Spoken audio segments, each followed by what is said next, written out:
Hi, this is the Milk Meg, and this is Minnie the Milk, who is about 2.5 years old. And this is my video on the update of night weaning. So last night was night number 4 of not breastfeeding Minnie the Milk. Well, that's not entirely true. The first night I did feed him until about 1 or 2 in the morning.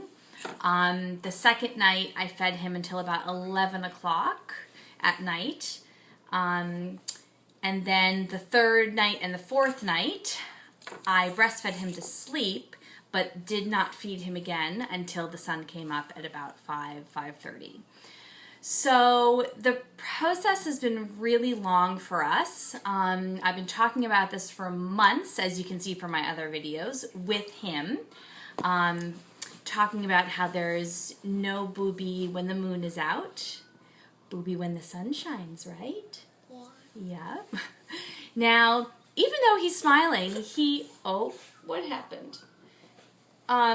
Even though he's smiling when we just talked about it, he really does not like it at the middle of the night or 3 a.m. when he wakes up. He gets really upset. He's thrashing around, yelling or crying, calling out for booby. And some of the questions I've had from people is, well, you know, how is this different to cry it out? And the way I view this is that it's very different to cry it out with a 2-month-old because developmentally he can understand what I'm saying and he can talk to me.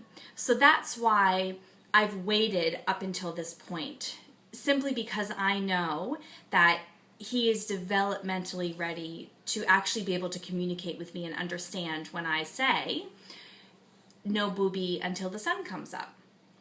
So from my perspective, it's very, very different because we are actually communicating.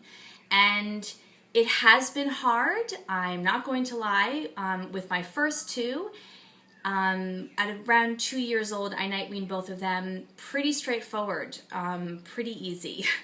And if you read my blog post, you can see the different tips on how I went about doing that. But for Minnie the Milk, it's been a lot more difficult, which is why it's taken us until 2.5, so almost 5 or 6 months older than my other two, before we've really done the hardcore night weaning as we've done for the past 4 nights. Because I've been waiting for him to really be developmentally ready to be able to communicate with me, because that makes a huge difference when you're doing this.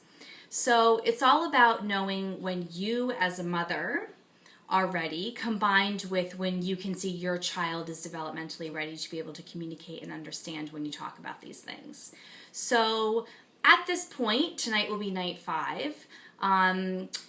He has, he's still waking up upset, but there has been improvements. So he has done an 8-hour stretch of sleep without waking, which was unheard of. Never in his entire life has he done that.